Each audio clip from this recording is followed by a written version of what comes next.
Well, good evening and welcome. Let me start with a quote today.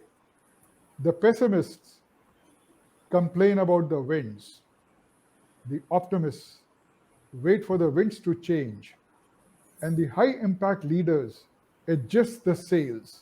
So, now, this is a quote by John Maxwell. So, with this quote, I welcome you to our today's very interesting topic, high impact leadership. And with me, I have a high impact leader in Prashant Menon. Prashant has got tons of years of experience of leading, achieving, and now he's a coach par excellence. So rather than I carrying on and telling you what Prashant is, so Prashant, why don't you tell our audience about yourself and then set the ball rolling on today's discussion? Thank you so much, Sandeep, and it's a pleasure to be with you on a forum like this. I know you've been running these conversations for some time now, and we've been talking on it for the last few weeks. And finally, we are here on this show live. My journey has been for close to 3 years in the 3 decades in the corporate field. I joined in as a frontline sales personnel, and moved up the ranks from sales to marketing to general management and to heading organizations, and finally moved out of the corporate in the COVID time. June 2020 was when I stepped out of active corporate. Post close to 27 years. I was last heading Spanish multinational as the managing director for both the commercial as well as the manufacturing operations. And then this entire bug to be on your own has been always creeping. But I guess courage is something that is very necessary for any leader, for any high impact leader. And that's when I mustered a lot of courage and said, let me step into this journey of being a strategy and leadership consultant. So that was the main front end work that I wanted to spend time on, consulting and supporting organizations into their leadership development journeys. And as I got into this, I guess the coach calling came up as loud as it was. And we actually got into the entire coaching certification credentials. And then I'm also now a certified executive and team leadership coach. And that's when I remember our journeys together. It's been a little under 2 years now. You've been a fantastic guide and a peer coach to me. Your experience always rubs on. And I guess the kind of diversity in what you really bring into our conversations helped us to stay connected well beyond just the peer coaching. So my journey today is that I'm a leadership and a strategy consultant, and I'm an executive and a team coach. So that's in a nutshell about what I am and how I look, envisage my future, in the coming decades, to really support organizations, clients, and friends across. When you actually narrated this concept, and I guess a common topic that came to us at the spur of a moment was about high impact leadership. I mean, this is something. Strategy and leadership is something very very close to me, and I have been having a lot of interest in learning constantly on this entire basket. And I thought, to set the context and to set the ball rolling for our conversation, uh, broadly, three tenets for me, come up in high impact leadership. There could be a plenty, there could be a plethora. One can really choose depending on where you are, what organization that you belong to, at what stage of leadership journey that you are in. So the detailing can be plenty. But if I have to look at some broad three tenets that have actually stood very relevant for me. Two of them happen to be from decades ago. They have been really evergreen tenets, and one has come up very strongly in the last 2 years because of COVID. Like all of us have got something new into us because of COVID as a very very important supplement. The first two that I really look at, for any high impact leader, uh, is something called as credibility and reliability. And I'm going to intertwine this as I share my perspectives around it. And I came across one line that we know that the buck stops at the leaders, and I would rather want to give it a tweak and actually call this that the buck starts with the leaders. And when you start with this paradigm, a lot of things around you starts changing in the way you look at and the way you want to create an inspirational legacy behind. You want to create a high impact leadership journey for a lot of followers to really adopt and stay on course. Why credibility and reliability have remained as the evergreen tenets is because as you traverse the journey, credibility comes from the kind of demonstration and knowledge that you possess as a leader. There's a consistent display that you see where leadership presence is being felt as a high impact leader. The kind of authority and command that you drive as a part of your leadership journey is ideally meant to try and get more comfort to people around you. And when you bring that comfort to people around you, you generally tend to improve followership. And that is what you want. I mean, as a leader, you want followers to really drive your tenets to a different level. And to do that, I would really peg in something which we all know is, the aspect of humility. The more you are humble, the more you learn to believe that it is not your contribution alone that works, it's the team's contribution also that needs to make a good run. And when you bring this into the aspect, you actually start seeing the authority and command along with humility as a very important source to build credibility as a part of the high impact leadership. When I look at reliability, it actually stems from the fact that a lot of high impact leaders exude hope and positivity around their workplaces. It's a very, very important aspect that people want to look up to you, people want to depend on you during times of crisis. And during such times is when you actually start seeing a lot of approach happening in a very, very focused manner. So what happens in a very typical scenario is that why do people depend on you is because the high impact leaders generally are seen to be people who are ready to move out of comfort zones. They're ready to move out of zones that are not natural to them. So as your scale and scope of work increases, as you encounter new terrains that needs to be conquered, how do you do that? You actually step out of that zone, embrace a lot of new things around, and start working around the whole aspect. So while your credibility and your wisdom keeps getting tested and put into practice, it is these aspects that actually start building up your dependability quotient in the high impact journey. And as they say, leadership as a brand is very typically outward focused. It's all about delivering results.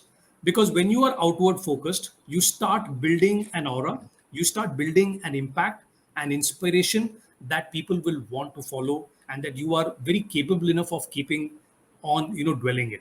So the two things that have stood the test of time and has been very handy for me and for leaders that I have always followed is, of course, credibility and dependability.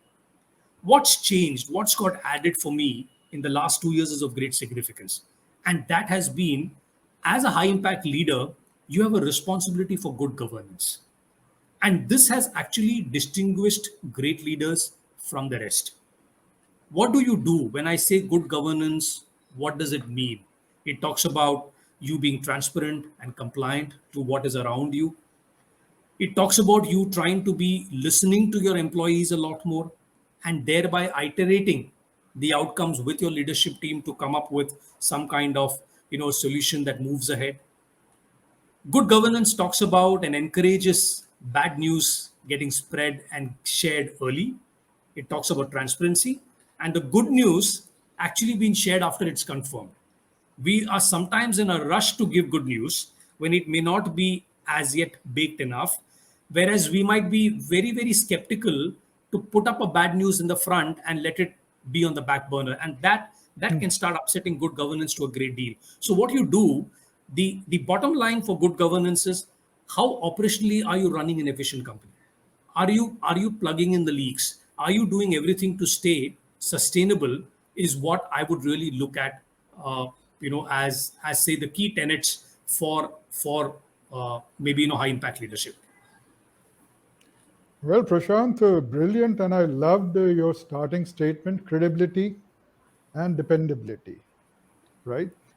And for our audience, and for our listeners, who sometimes jumble up between managers and leadership and they try to understand what is the core behind leadership, I'll just quickly take a step back and bring up three definitions which, when put together, describes leadership beautifully, and that fits in very well with what you described.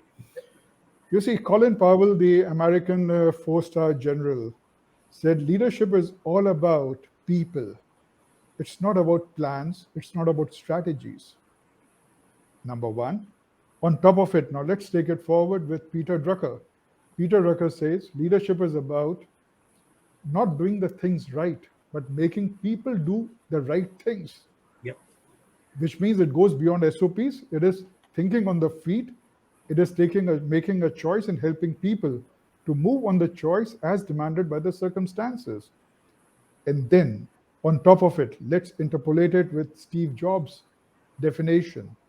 He says, leadership is all about making the people believe that they can do and put them into action on things which they think they could not do. Right? This means unleashing their genius. Yep. And this happens when Prashant, like said, okay, dependability, credibility, responsibility, liability, good governance, is very much a part of the culture. And I believe, how do you create a culture? You create a culture by practicing influence, becoming influential, through compassion, not force, not authority, but collaboration. Yep. You become impactful when you're compassionate and people look up to you as a thought leader. And you impel them when they see that you are there for them. Now, I since agree. leadership is all about man management, it's all about man management. So, like I tell people that, okay, just look into yourself and decide whom would you follow, what factors would you like in a person so that you get enamored, you get impressed, and you follow that person and you want to move the way the person moves and just bring them into your leadership style, which I believe is a culture of influence, a culture of collaboration, a culture of compassion. True. True. And once this thing comes in, the culture of the organization also starts changing and it becomes more impelling rather than compelling. Now, Prashant, you have been a leader for so many years, you must have seen so many cultures. So, what is the role of a culture in facilitating high impact leadership? A nice one. And before I come to that comment of yours, I just wanted to build on something that you pulled up. I mean, you pulled up something on compassion. And what has happened today? I mean, if you look at the narrative of high impact leaders today, high impact leaders are, very typically, you connect with empathy. High impact leaders generally have a tendency to connect their teams with empathy and lead with compassion.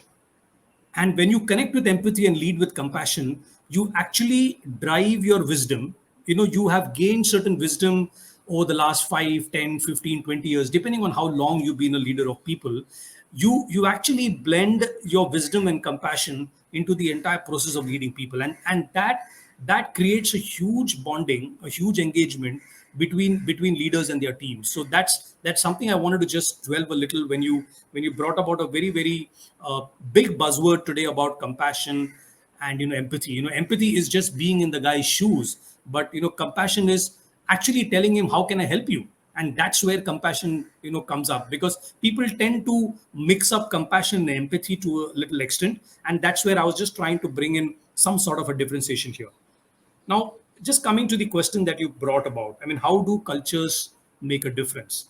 Uh, Very critical, very, very critical, because it's a it's a very often used word that's not symbolically practiced by leaders, and that's where a lot of leaders get into the rough as soon as they enter an organization. What's very important is, what's the kind of curiosity that you can demonstrate as a leader when you enter an organization is important. You need to observe things that are happening around.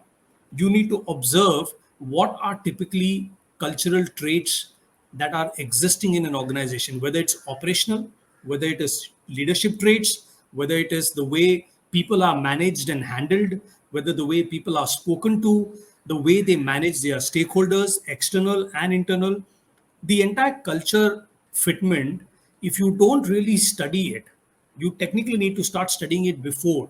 And when you start studying it before, you are a lot better prepared, right? One is always aware of the fact that what you see when you join an organization is not what you have from an outside, despite you having probably close people who are working in the company. But when you enter the company, things that have helped me often is, one is, I think, leave the past behind. Leave the past behind in terms of your assumptions about something, the way you think it can be managed, because it's important to be in the moment, be present in the moment, and start absorbing and observing things around. When you absorb and observe, the culture starts setting in, and you then start to understand what of my past can I find it relevant in the current scheme of things, and what are the new things that I need to learn.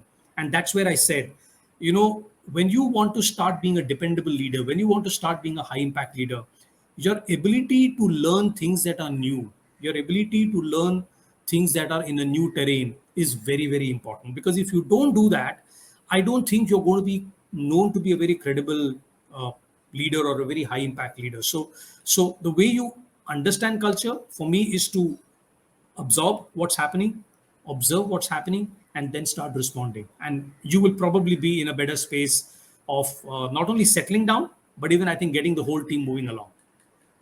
Well, what you say is perfectly right. You see, because as we have moved away from the industrial era, we moved into the technology era, into the information era, and today we are in the knowledge era, which is basically driven by people, right? And this transformation or this change will continue because this is a part and parcel of evolution. So the leaders also got to understand what is the ecosystem in which they are working, the larger socio-economic ecosystem. They also got to understand that the business itself is a socio-economic ecosystem. You see, because they got to define business in its true sense. In the way I look at it, business is a socio-economic ecosystem wherein three sets of people come together to help each other to help themselves. And who are these three sets of people? The owners who establish the business, Yeah. the employees and the staff members and the other stakeholders who support the business, and the third set is the customers. You remove one of them and there's no business. Yeah. And, and since this is human centric, relationship centric, so whatever applies to human relationships also applies to businesses. And these three sets, how do they create an ecosystem? First is the I, the people come together, which means the values and the ethics they bring together. Yeah. Because values and ethics are the things which pull people into a group. Then that group has to perform, it becomes the we, the culture. So shared goals, coexistence, co-creation, co-values. And the third element is the it element, the product, the processes, the systems, the infrastructure, the pricing, etc., etc. And these three elements, I believe the leader has to manage, integrate, and align perfectly to survive in today's VUCA environment. What is the world looking for today, and what are the people working in the organization looking for today? They are looking for meaning and purpose in their work. They are looking for work which adds to their life or they feel proud to be associated with. Yes. And as you rightly said, the world is looking for quality governance. And personally, I believe, Prashant, faces which represents flexibility, adaptability, coherence, energy, and stability is the foundation on which impactful leadership is built. Yes. Because if the leader is not flexible, if the leader is not adaptable, if the leader is not coherent, if the leader is not energized, and the leader is not stable in his thoughts, actions, he or she will not be in a position to deliver what is expected out of them. Agree. Very much. Very much. In fact, what you bring to the table here, and is a concept that I believe and allude to, is that leadership. And if you want to be a high impact leader, which I believe every leader wants to, I mean, it's a very obvious, let's say, wish list that I have, that I want to create an impact, I want to be an inspirational leader. The word spotlight is very important, because the minute you don the hat of a leader and the minute you start doing things, you are always on the spotlight, which means every action, every reaction, every energy, every vibe that you give, people are observing you, people are looking up and trying to spot what exactly does the leader do in such situations and such circumstances. And if you are going to let your guard down, if you are not going to be conscious about your ecosystem that you mentioned some time ago, it might really backfire to your entire build up of trying to be a high impact leader. So you are in the spotlight, you've chosen to be in the spotlight, and you got to be jolly well responsible on how you carry your image and how you keep exuding that kind of energy around you when you actually start moving around there. And that's where leadership presence is very closely associated to the high impact leader. He really thrives on the kind of leadership presence that he wants to create around him, and that actually is a pedestal for him to start looking at things a lot better. So a lot of the I, the we, and the it that you spoke about, in the kind of thread that he needs to weave, he needs to be driving that entire process. Prashant, everyone aspires to be high impact, and a lot of people believe that the impact is only the bottom line. And what we are saying, well, bottom line is important, but there are other factors also on which you got to focus upon and manage so that you have a healthy bottom line. Yeah. So all things are actually interconnected. They ride on each other, the I, we, and it. Uh, in my practice, I've seen a lot of people, they are well meaning. They are fully charged. They are full of energy. They are highly skilled, but they don't know where to start. And they have all the potential, mind it, right? So, how do you help people to become high impact leaders? It's a nice one, very very nice one. And I believe the I think the mechanics that I use, and I have seen some kind of success with it, moderate or what, I don't know how to qualify that. But what you do. I mean, the first step is every e- every individual. Okay, you start from being an individual contributor and then move on to a team lead, and then you start leading larger teams, and larger geographies and responsibilities keep coming onto you. So as you move that path, you tend to realize that there are some strengths that you have, that is getting built. One, that is inherent, and second, which is actually an incremental benefit. So you start to build a set of strengths, a set of skill sets, which is very very strongly recognizable and identifiable to you. List that down, keep that down, and they could be probably 10, 15, depends. Now you go into a new role. When you get into a new role, it's important to understand what are the skill sets that is required in that role for the role that you're going to play. Suppose I'm getting into a new company or I'm getting an elevation, there is a new set of skill sets that needs to be added. So while you retain your top core 3 or 4 skill sets, identify a new set of skill sets, and that can come how? That can come, one, by your knowledge of the job. It can come by you connecting with people, talking to people in the, that is your manager, your peers, even some of your important subordinates. Talk to them and ask them, what skill set do you see in me that I need to have in this role for you to be successful? Because it's all about them. You are talking about getting your team successful. Build in those key factors. So you've got a set of skill sets that you possess and that you are strong at over the last number of years. You've identified a new set of skill sets which need to be applied to your role. You may not be good at it, you may not want to be it, but you need to have it. Because if you have to be successful in that role, if you want to play an impact, you need to start getting into newer terrains of leadership, newer terrains of handling things, handling people, handling projects. And then those skill sets need to be measured as you move along your journey, which means ask people from time to time, how am I getting observed or getting ranked on these skill sets that you have identified that I should have in me to be successful in the role? Keep measuring yourself. And when you keep measuring yourself and you find yourself getting comfortable with it, you will then start finding the new skill sets that you've tried to acquire over a period of time starts becoming your strength as well.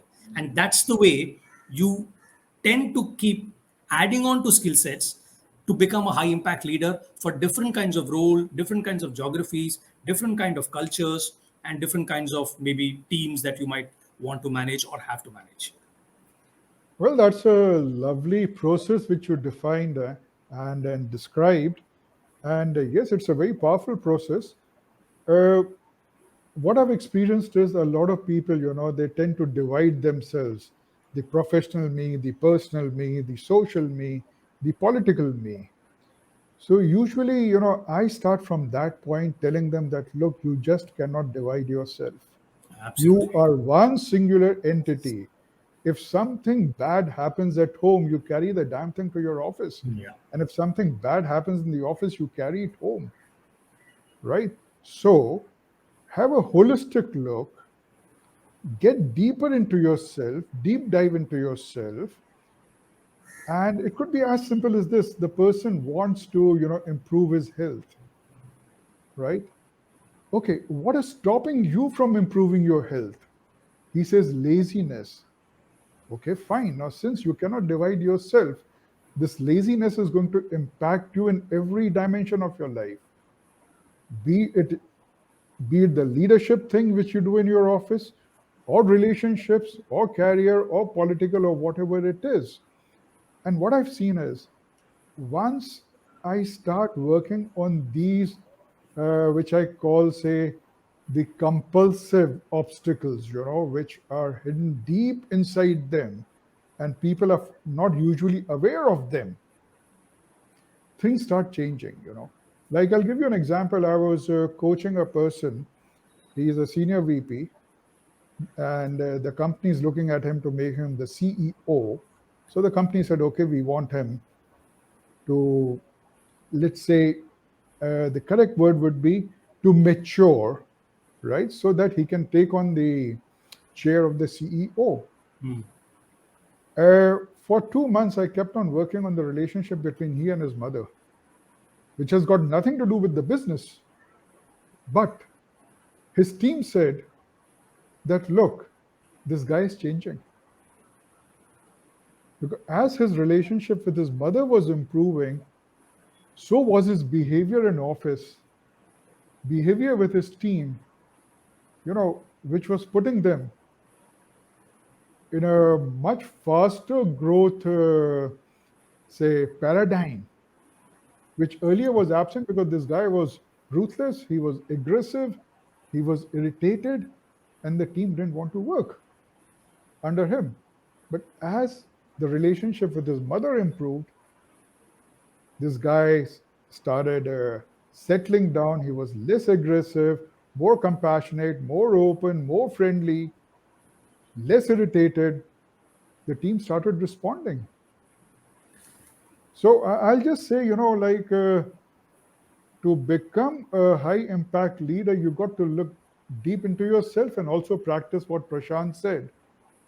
the way that you identify your strengths, your weaknesses, and work on your strengths, some core strengths, some secondary strengths. The new opportunities come in, you work on them, and therefore, like one of my pet thing is develop the ability to learn, unlearn, and relearn as Leader. quickly as possible. True. True. In fact, Prashant, I'm your quite take? tempted. I'm quite tempted to just add one interesting piece that you said. I mean, you're very right that it's the same individual, and it's very difficult to compartmentalize that I'm going to be wearing a different hat during different times. And I see a lot of this happening. I mean, people, in a lot of leadership, let's say development